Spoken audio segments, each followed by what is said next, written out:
Hey man, say man, it's your boy Big State of Prisoner's Voice. So with the click, live and direct, some way recommend to a lie, or praise be to a lie. Peace, blessing, part of you to watch this blessed interview. We right here with my boy. Go ahead, state your name. Hey, my name is Skat. Can you let us know where you was born and raised at?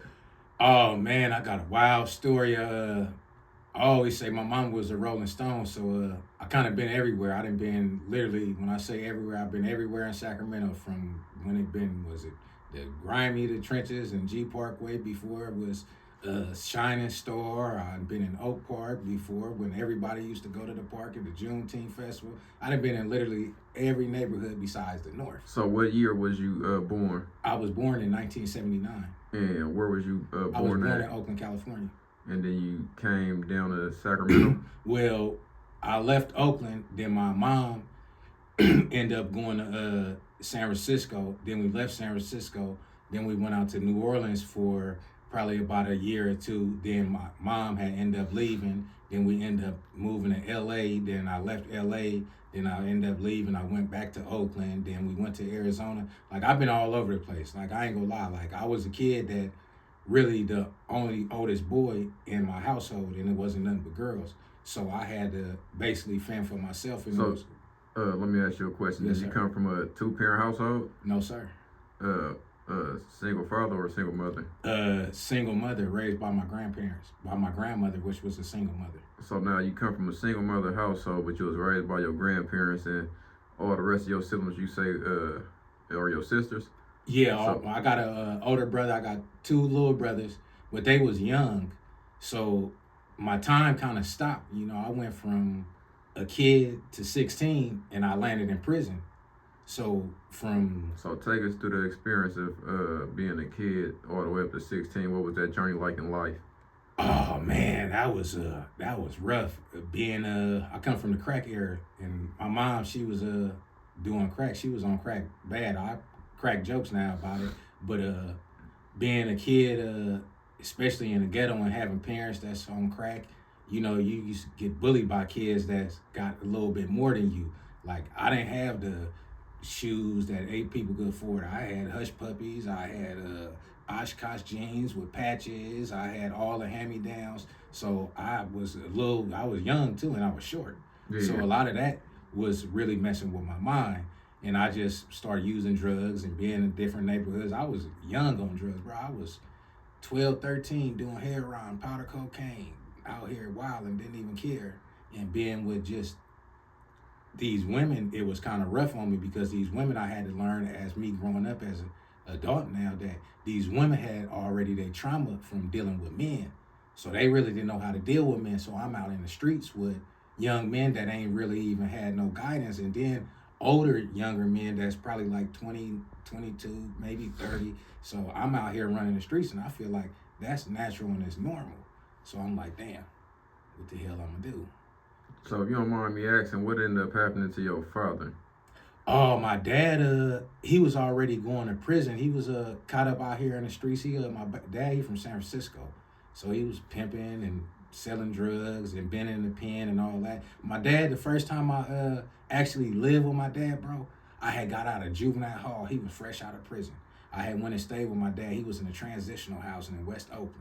It was cool. I knew everybody because I was raised out there. Yeah. So I'm like, damn, this fun. But I was a kid. I was already in the streets, and kind of, you know, my parents I didn't have no supervision. So I was seeing my dad doing grimy stuff while I'm trying to sneak out the house. Yeah. So I was like, oh, and then I heard that conversation when you hear, like, you don't hear the conversations on how your parents is or how they treat their kids. And I was like, man, my mom talking to my dad, and I overheard that conversation. He was like, you know what?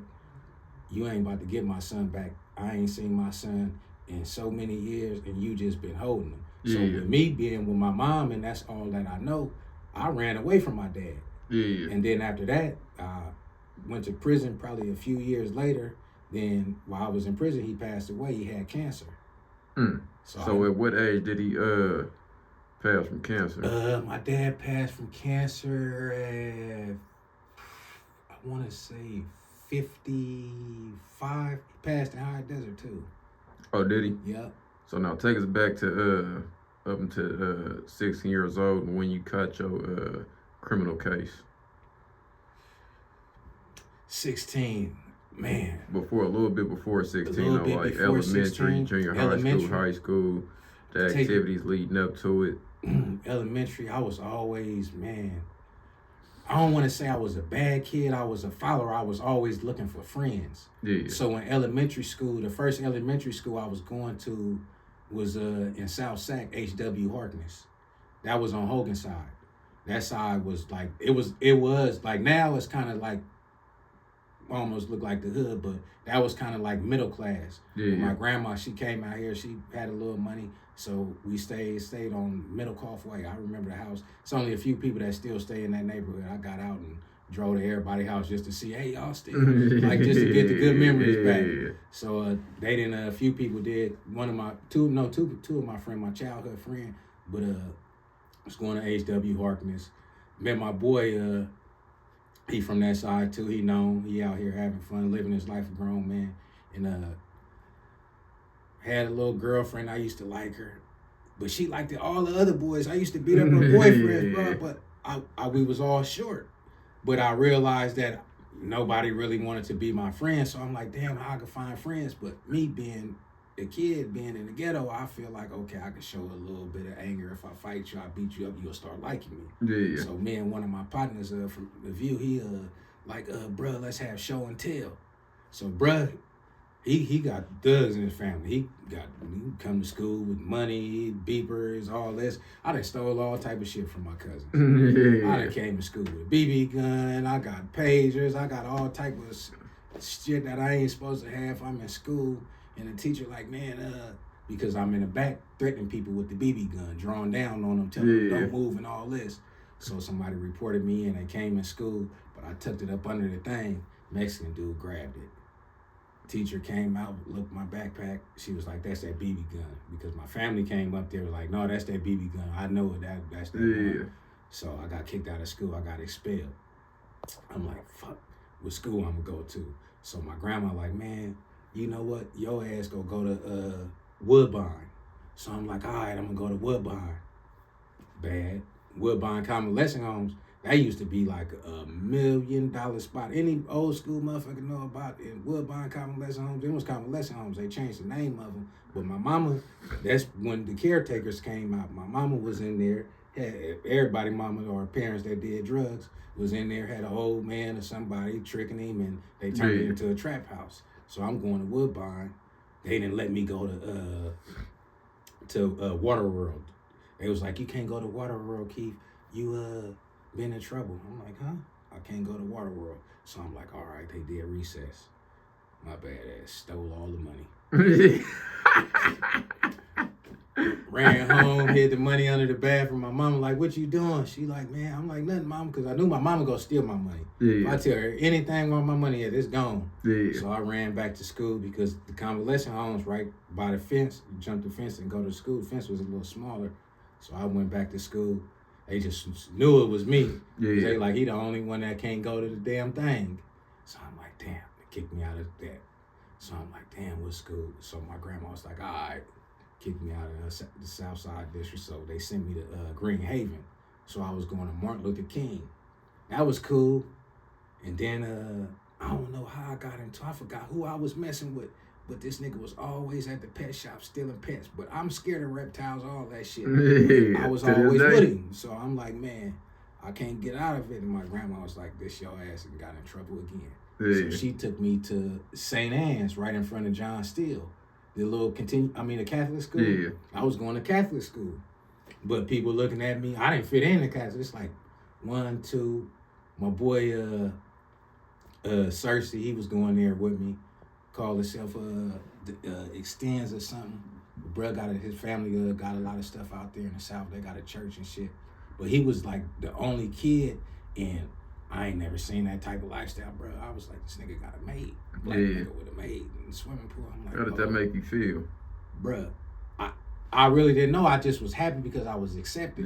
Like, he accepted me like, oh, man, that's my friend. Like, you was family. So I was like, oh, that was cool. Like, I was always, like, I wasn't the troublemaker. Like, when people be like, oh, man, I ain't starting no trouble. You was just lashing out because you was trying to be liked. That's it, bro. That's my whole life been just because now I'm learning not to do that, because doing that from a kid, then going into prison and trying to figure that out now, being out So of you mentioned that going in as a kid and then ending up in prison.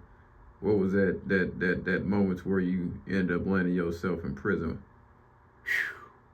I was on my own, bro. I was out here wilding out. I didn't have no support. Yeah. Like my sisters, everybody, they was gone. All my sisters and stuff, they was in placement. They moved to LA. My mama, she was gone in Frisco. My dad, I don't know where he at.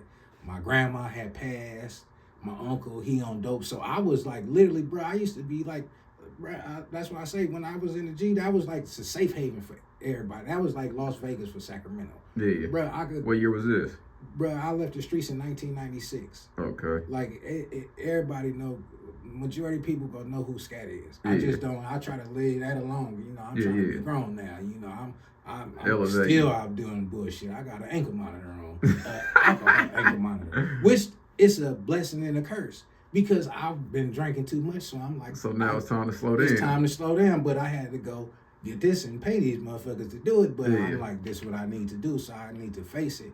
But I was kind of like, didn't really have nowhere to go. So it was like I was freelancing. So it was like, I'm getting in trouble. And then I was going through, I had to realize too, my own mental health issues. My grandma had passed. When my grandma passed, bro, I gave up on the world. I gave up on life. I gave up on myself. Because that was the backbone. Yeah, that was all I had. And that still was like hard because of the trauma that I went through with her. But that was the only thing that I ever had. So it was like when I lost her, I didn't care about life no more. I was literally trying to die on the streets. And I went like that when I went to prison. Yeah. People that seen how I was, they like, man, that nigga J-Cat. And So like, no, what happened when you caught your case? Oh, and bro. How old was you and how much time was you facing? I was 16. The first deal they came with was 145 to life. I was in juvenile hall. And what was the allegations? Oh, kidnapping, carjacking, a few robberies, attempted murder. I was wilding, bro. Yeah. I was young. I was. So now take us through the journey of fighting this case and what ended up happening. I didn't even know. Bro, like I said, I gave up. When I say I gave up, my intentions was to either die or I'm going to go to jail. And I was accepting it because it was like me being in jail, it didn't bother me. I felt like I was in jail already. Yeah. I was confined to a small confinement. I knew you was already mentally caged. Yeah, that's the only thing I'm missing.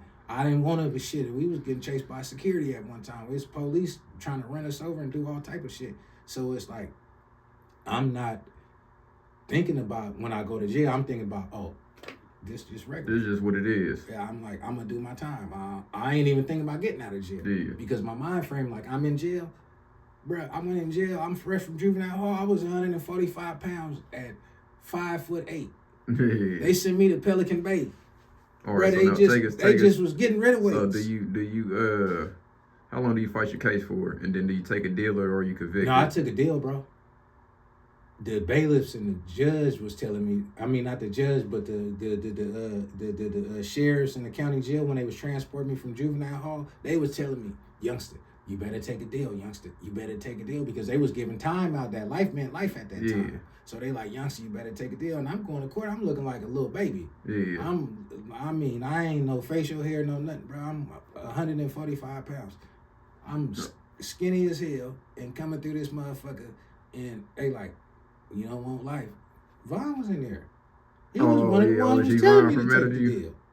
Bro, I was in here with all these. Oh, see, a lot of people think that I'm older than I am. Because you cut your case so young. Yeah, so it's like, man, they be like, man, Skat, I'm like, no, bro, I'm not that old. I'm damn near the same age. I was just ahead of my time. Yeah, I was already doing the same shit that they was doing or more, because I felt like I wanted to be just like them. So I would emulate, but come to find out, everybody wasn't doing shit. And I'm like, man, what the fuck I done played myself out for? So now, how long before you take your deal? How long was you locked up for? I was in juvenile hall for probably about maybe 8-9 months. Then they kicked me out, sent me to the county jail. I was in that motherfucker, county jail, for about a week. Then I got sentenced, so probably about maybe 9 months. Now take us through the journey of getting sentenced and then your journey through prison. My journey of getting sentenced. I didn't even feel it, bro. How much time did you take? Man, I took 18 years. Came out with 27. So now you end up in take a reception after the county jail? Yeah, I went to Tracy. And then what happens after that? After Tracy, luckily, you know, my dad, he got a name, so I was working in the kitchen as soon as I got there. But I left Tracy. Well, I was still in Tracy. All the OGs in the kitchen was telling me about prisons what not to go to. They like, yeah, man, you don't want to go to High Desert and you don't want to go to PBSP. So I'm like, PBSP, what's that? Pelican Bay. So they telling me all the criteria of Pelican Bay. I'm like, oh yeah, they ain't gonna send me. I'm too young. They up there turned up. I ain't going. Yeah. White boys used to be clowning me in the kitchen. OG, he was like, yeah, man, you gonna need a chastity belt. I'm kind of naive to any of these words. I ain't never hearing what a chastity belt is. So they laughing at me, yeah, youngster. So they trying to toughen me up. They put me in a little mop room.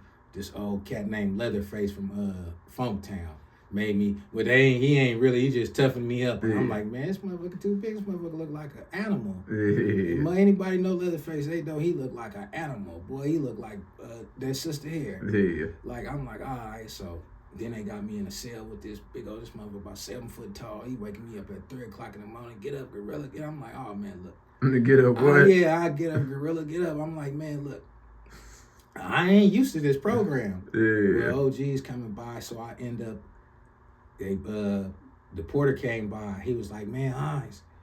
I'm like, what's going on? He like, you going to PBSP, bruh. I was sweating. I said PBSP. So I asked my cellie, I said, what's that? He said, that's Pelican Bay. I said, no, they ain't sending me to Pelican Bay. They ain't sending me, is they? They said, yeah. I said, what if I refuse? They said, you refuse, they go put your ass on that bus, they go drag you. So I go to the Bay. We drive, that's a long ass ride. By the Oregon border. What? We was driving nonstop, eating a peanut butter sandwich, shackled up. I'm a little kid, I'm nervous. I'm like, man, when we get there, it's dark. R&R way down there by the medical, by the shoe. So we walk in the dark, going to the thing. The yard just looked dangerous. Ain't no grass, no nothing. I'm like, man. And I'm in a they put me in a cell with this OG from Stockton, and bruh had two LWOPs.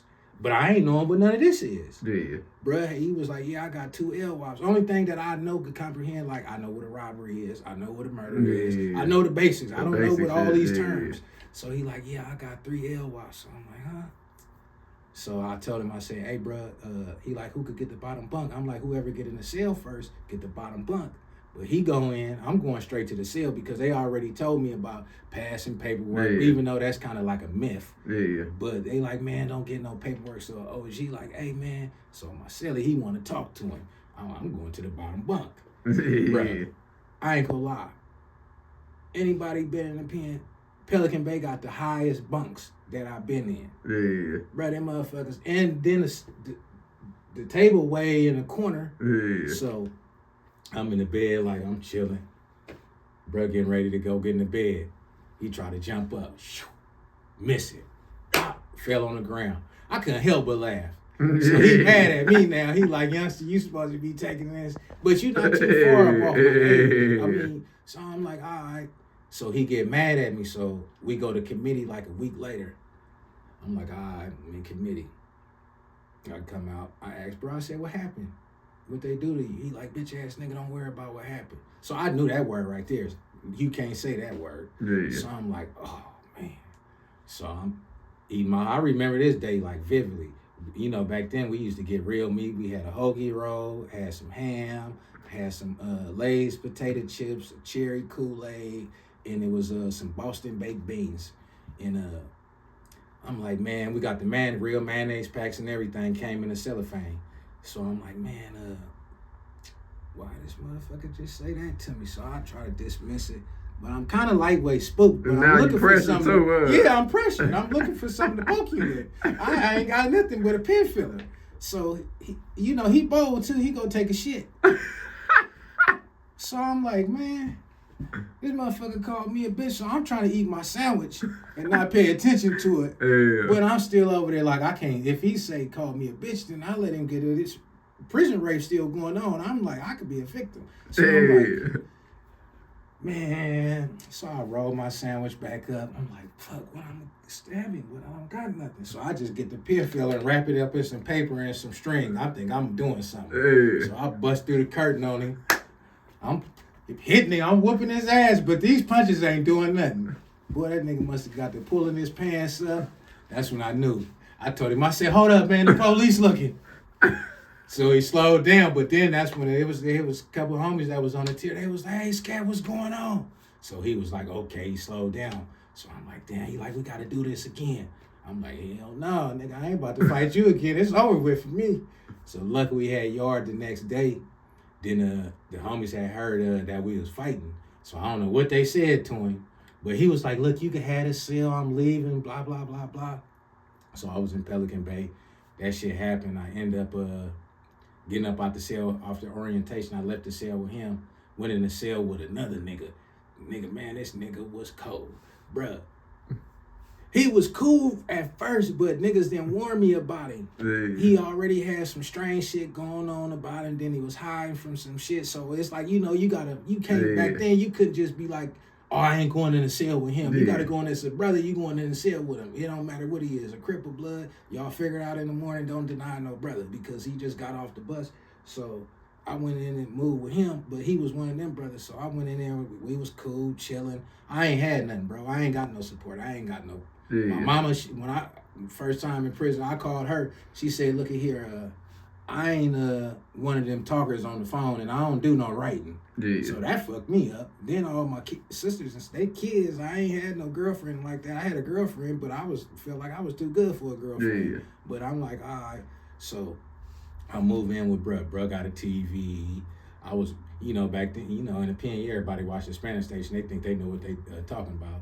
So I'm watching it. He watching it. Back Caliente and all that other little shit that everybody be watching. So I'm watching it. So bruh started doing bitch ass shit. He started taking the box and putting it over his TV so I can't see.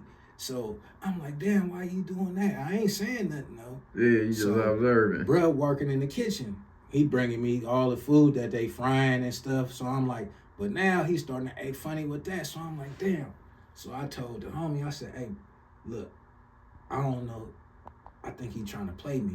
I'm about to take his TV and bust him in his face. So they was like, no, don't do that. I said, no, I got to get up out of Pelican Bay anyway. So they like, no, you tripping. So my boy from Fresno, he ended up buying a black and white TV for me. First TV I had in the pen, black and white. Boy, everybody had tuxedos on. They used to clown me, but I loved it. I got it, but that happened then,